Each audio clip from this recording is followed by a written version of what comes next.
बाद इन बच्चों में से 60 to 70% बच्चे जैसलमेर के हॉस्पिटल में ही डॉक्टर बन के फर्दर देश की सेवा करेंगे। और इससे बड़े कुछ नहीं होगा कि किशनगंज के आसपास के लोग अपना इलाज किशनगंज के बच्चों से करवाएं।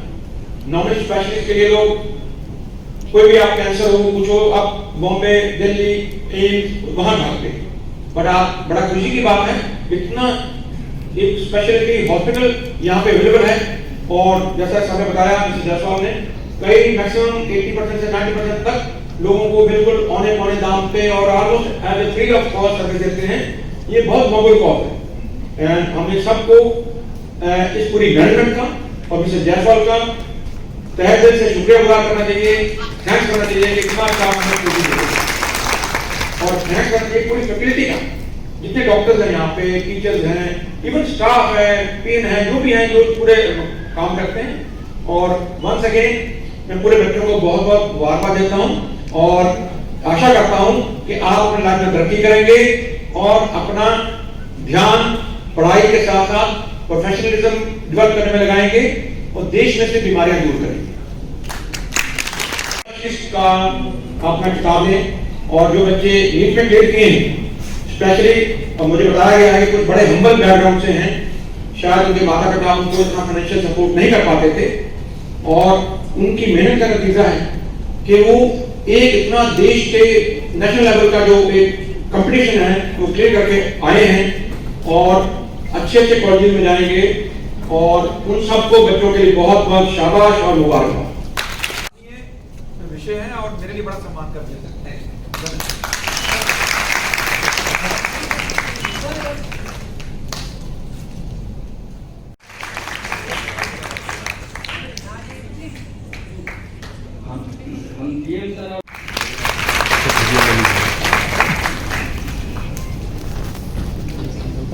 आप सभी लोगों को नमस्कार। हिंदुस्तान पत्रिका की ओर से आयोजित प्रतिभा सम्मान समारोह में मंच पर किशनगंज जिला के ऑनरेबल डिस्ट्रिक्ट मजिस्ट्रेट श्रीमान श्रीकांत शास्त्री साहब, इनके नाम के पहले श्री ऐसे लगा हुआ है तो अच्छे इंसान का ये परिचय है। मंच पर बैठे हुए यहाँ के श्री राजकरण दफ्तरी साहब, टीटू बडवाल साहब, धनंजय जायसवाल जी, मदरसा कॉलेज के डीन डॉक्टर चंद्रभाष जी, यहाँ के डीएसपी माननीय अजीत प्रताप सिंह जी, हिंदुस्तान पत्रिका के संपादक जी, अन्य सभी हिंदुस्तान पेपर के आए हुए सम्मानित पत्रकार बंधु, आज के इस कार्यक्रम के संचालक और यहाँ के हिंदुस्तान के राकेश जी, सामने बैठे हुए all other dignitaries, parents, boys and girls students, media, दूसरे मीडिया तो आज नहीं आए होंगे क्योंकि जब किसी एक मीडिया का कार्यक्रम होता है तो उसमें दूसरा मीडिया नहीं आता है, तो हिंदुस्तान मीडिया को ही और सोशल मीडिया आजकल एक बहुत स्ट्रॉन्ग प्लेटफॉर्म है social media, Facebook, YouTube, WhatsApp, तो ये सभी पत्रकार ही बैठे हैं, जितने लोग बैठे हैं ये भी पत्रकार हैं, इनको कहते हैं सोशल मीडिया कॉरेस्पॉन्डेंस। जब तक अखबार वाले छापेंगे, टीवी वाले न्यूज निकालेंगे, तब तक में यहाँ से वो पब्लिक के बीच ये मैसेज चला जाएगा कि हिंदुस्तान के द्वारा यहाँ पर कार्यक्रम का आयोजन किया गया है। आप सभी लोगों को बहुत बहुत इस माता गुजरी मेमोरियल मेडिकल कॉलेज के ऑडिटोरियम में मैं हृदय से स्वागत करता हूं। आज इस कार्यक्रम का जो पर्पस है, उद्देश्य है, प्रतिभावान मेरिटोरियस स्टूडेंट्स को सम्मानित करना, सम्मान समारोह है उनका। Respect to merit. जो बच्चे बहुत ही कम साधन संसाधन में अच्छा रिजल्ट करते हैं, अच्छा एकेडमिक परफॉर्मेंस करते हैं, उनको उनकी जितनी सराहना की जाए वो बहुत ही कम है। और वैसे बच्चे आज इस ऑडिटोरियम में आए हुए हैं, इसलिए उनके माता पिता, पेरेंट्स, अभिभावक को भी मैं नमन करता हूं, उनको मैं उनकी सराहना करता हूं। उनके लिए एक बार जोरदार ताली, उनके पेरेंट्स के लिए, इन बच्चों के पेरेंट्स के लिए। बच्चे के लिए भी ताली बजेंगे, लेकिन जब उनको लग रहा होगा कि पापा मम्मी के लिए तो बजवा दिया, मेरे लिए तो अंकल कुछ बोल ही नहीं रहे। आपके लिए भी क्लैपिंग होगा, लेकिन जब आपको प्राइज मिलेगा, जब आप मंच पर आएंगे, आपको प्राइज मिलेगा, उस समय आपके पापा मम्मी भी ताली बजाएंगे। इसलिए डोंट वरी, मैं अभी उन पेरेंट्स को धन्यवाद देता हूं कि आपने अपने बच्चों का इतना अच्छा केयर लिया कि बच्चे का परफॉर्मेंस अच्छा रहा, और आज हिंदुस्तान अखबार के इस मंच पर आपको सम्मानित किया जा रहा है। इसके लिए मैं बधाई आपको देता हूं। अभी मंच पर बैठे हुए, डैश पर बैठे हुए डीएम साहब और अदर डिग्निटरी जितने लोग हैं, सभी लोग, या सामने भी बैठे हुए हमारे बहुत सारे किशनगंज के डिग्निटरीज हैं, जिनका सदैव योगदान, एफर्ट्स रहता है कि समाज कैसे आगे बढ़े। और सच्चाई भी यही है कि जो इंसान समाज में किसी प्रेस्टीजियस स्टेटस पर है, समाज में उनको कोई इज्जतमान जगह मिला हुआ है, तो उनका प्रायोरिटी जो है वो है समाज कैसे आगे बढ़े, इसकी चिंता करना। जैसे ही आप थोड़ा जीवन में, जिंदगी में आगे बढ़ते हैं, तो आपकी रिस्पांसिबिलिटी भी बढ़ जाती है अपने फैमिली, अपने घर बार से बाहर निकलकर सोसाइटी को भी आगे बढ़ाना। और उसी का एग्जाम्पल है कि ये लोग जो स्टेज पर आज बैठे हैं और सामने जो डिग्निटरीज बैठे हुए हैं, कहीं न कहीं समाज को आगे बढ़ाने में, सोसाइटी को रेस्पेक्ट कैसे मिले, ये बच्चे कैसे आगे बढ़े, इनका रोल रहा होगा, तभी ये डैश पर बैठे हैं। ऐसे किसी को इज्जत और सम्मान नहीं मिलता है। तो मैं इन लोगों को भी बहुत बधाई देता हूं, सामने बैठे और मंच पर बैठे ऐसे समाज के लोगों को, जो समाज के ऐसे मुकाम की चिंता करते हैं। इंसान में जन्म लेना आसान है, ये तो भगवान और अल्लाह के हाथ में है कि इंसान में कोई जन्म ले ले, लेकिन इंसानियत निभाना आपके हाथ में है। जब आप उस इंसानियत को निभाते हैं, तभी अल्लाह और भगवान आपको प्यार करते हैं। ऊपर वाले का काम है भेज देना, उन्होंने तो भेज दिया, लेकिन आप अब समाज में, सोसाइटी में क्या काम करते हैं? कहीं बैठकर दूसरे की शिकायत तो नहीं करते। आजकल ज्यादातर जब 3-4 लोग बैठते हैं आपस में, तो दूसरों की ही बात करते हैं।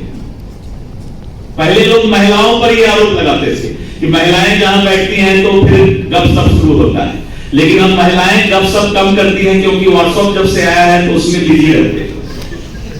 लेकिन अब जो मर्द है, मेल है, मैं इसलिए बोल रहा हूं कि आपस में बैठकर दूसरों के बारे में चर्चा करना, शिकायत करना से अच्छा है कि आप अपने खुद क्या कर रहे हैं, इसकी चर्चा करना सीखिए। इंसान को किसी पर उंगली उठाने का, किसी का गलती बताने का हक भगवान ने, अल्लाह ने नहीं दिया है। आपको कोई हक नहीं है कि कोई समाज में दूसरा गलती करता है तो आप उसके ऊपर उंगली उठाइए। आपको 2 ही हक भगवान ने दिया है, पहला हक दिया है कि आप क्या नेक काम करते हैं, आप क्या अच्छा काम करते हैं, पहले उसकी चिंता कीजिए। और समाज में अगर कोई बुराई है तो उस बुराई को अच्छाई में बदलने में आपका क्या योगदान है, इस चीज को समाज देखता है। दो ही जो जिम्मेवारी है, अल्लाह ने कितना छोटा सा जिम्मेवारी इंसान को दिया है। पहला, है इंसान नेक बनो, और दूसरा, दूसरों को नेक बनने में मदद करो। यही दो काम है इंसान का, तीसरा कोई काम ही नहीं है। उसके बाद भी लोग व्यस्त रहते हैं। खाने के लिए तो 2 रोटी ही खाना है, जिसने 3 रोटी रात में खा लिया क्या तकलीफ है? फिर तो रात में ही चिंता होता है कि डाइजेस्ट होगा कि नहीं होगा। डॉक्टर को फोन करो, आजकल पेट गड़बड़ रहता है, लोग बोलते हैं ना। 2 रोटी से ज्यादा किसी को डाइजेस्ट नहीं होता, 4 रोटी से ज्यादा नहीं होता। वैसे दावत में थोड़ा ज्यादा लोग खा लेते हैं,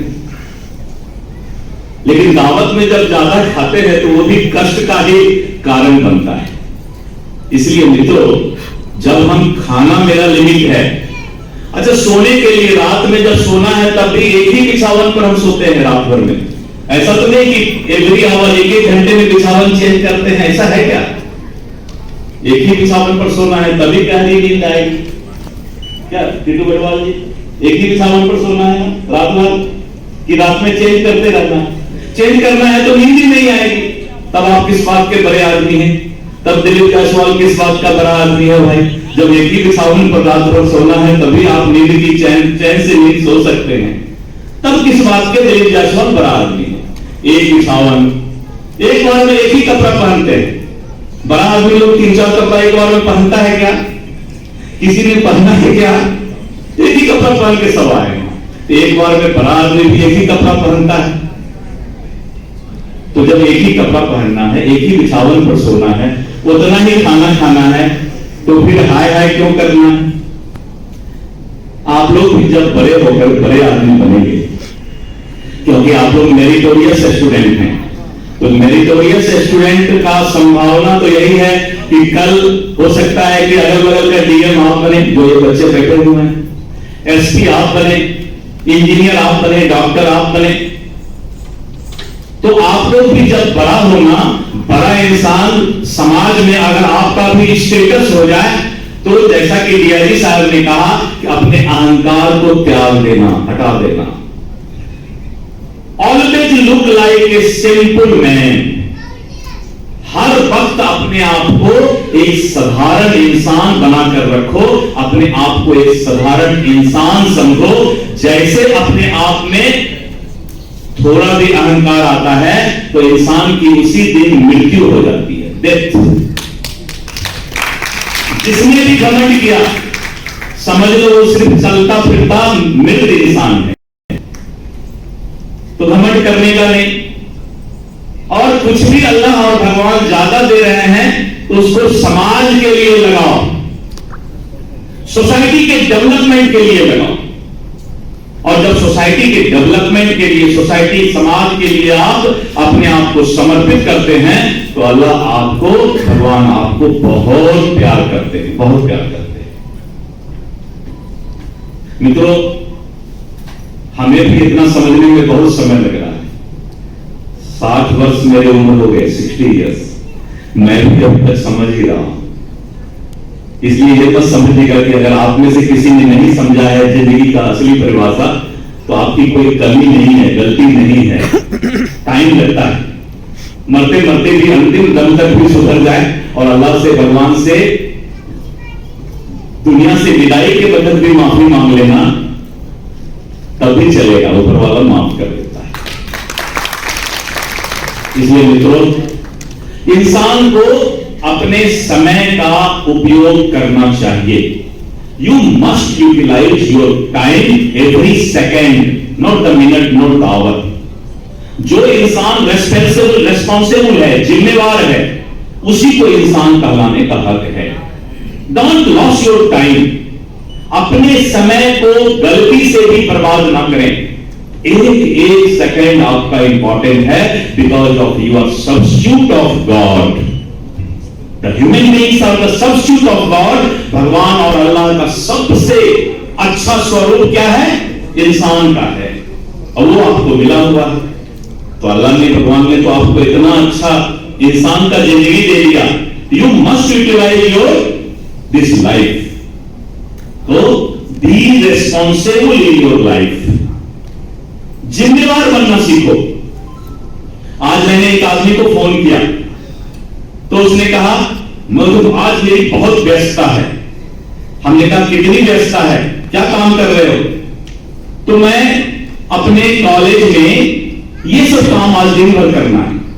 हमने कहा जिसने डिस्ट्रिक्ट मजिस्ट्रेट साहब तो पूरा जिला संभालते हैं, कभी नहीं बोलते हम व्यस्त हैं। जब भी फोन करते हैं तो डीएम साहब मुस्कुराते हुए बोलते हैं क्या हाल चाल है।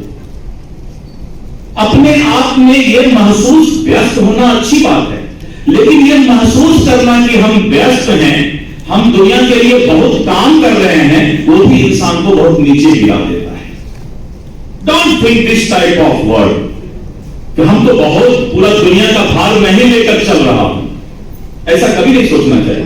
आप कुछ भी नहीं कर रहे हैं, आप अपने जिंदगी का 10% भी उपयोग नहीं कर रहे हैं। आप चाहें तो पूरे दुनिया को अपने मुट्ठी में समेट सकते हैं। ये इंसान की ताकत है। पूरे दुनिया को चलाने वाला इंसान अगर छोटा मोटा काम में व्यस्तता महसूस करे तो वो इंसान अपने आप के कद को छोटा कर लेता है। तो अपने कद को छोटा नहीं करना है, अपने कद को बढ़ाते रखना है, और इसके लिए strong will power and long vision रखना होगा। इसलिए मित्रों ज्यादा वक्त नहीं लूंगा, लेकिन एक बात जरूर कहूंगा कि स्टूडेंट, पेरेंट और समाज के डिग्निटरीज सभी लोग जिस जगह पर हैं अपनी अपनी जिम्मेवारी को समझें। और आज ये स्टूडेंट जो यहां बैठे हैं, इन्होंने ये साबित किया है कि as a student I am responsible, as a student I am responsible, तभी तो यहां आए हैं, इस हॉल में आए हैं। इसलिए फिर से मैं अपना आपको प्यार भरा दिल से स्वागत करता हूं सभी बच्चों का, और माय बेस्ट विशेस, मेरी पूरी शुभकामना है कि जितने बच्चे, जितने स्टूडेंट्स आज यहां आए हैं, पूरे दुनिया में अपना एक स्टेटस बनाएं, पूरे दुनिया में अपना नाम फैलाएं। ये मेरी दुआ है आपके लिए। बहुत बहुत धन्यवाद। जय हिंद, जय भारत। ईमान को चाहे जो भी नाम से हम उन्हें पुकारे, उनकी इबादत कर, वंदना कर, आराधना कर प्रारंभ करने की रीति है। इस रीति के अनुसार हम अपनी सांस्कृतिक प्रस्तुति पेश करने जा रहे हैं। या कुंदेंदु तुषार गमला, मात्र 2 मिनट 38 सेकंड प्रस्तुति दे रही है अपने शहर की जानी मानी नृत्यांगना श्रीमती श्रद्धा बसाक एवं उनकी टीम। आप एक डांस एकेडमी की संचालिका हैं तथा आज के सारे प्रस्तुतियों की कोरियोग्राफर भी हैं। इनके टीम की शेष 2 सदस्य इनके एकेडमी की ही प्रमुख छात्रा हैं। इनकी एक छात्रा का नाम सुश्री दिया दत्ता है, जिन्होंने विगत वर्ष में भी अपनी शानदार प्रस्तुतियों से आप सबको मोहित किया था। एवं इनकी दूसरी छात्रा सुश्री समृद्धि बसाक है, जो इनकी पुत्री भी है। कृपया जोरदार ताली के साथ इनका स्वागत किया जाए।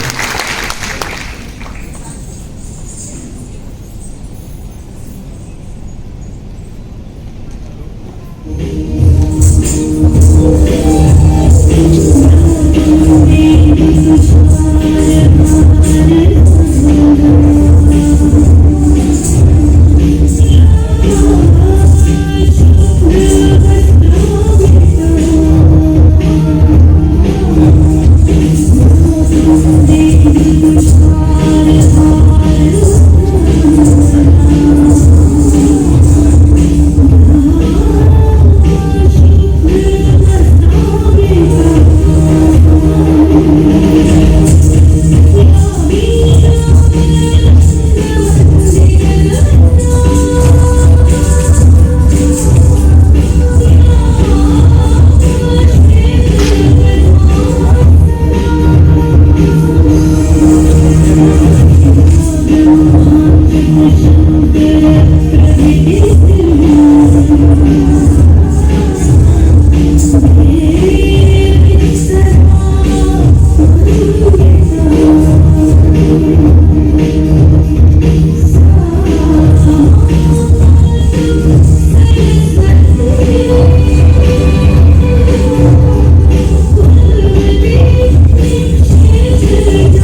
Thank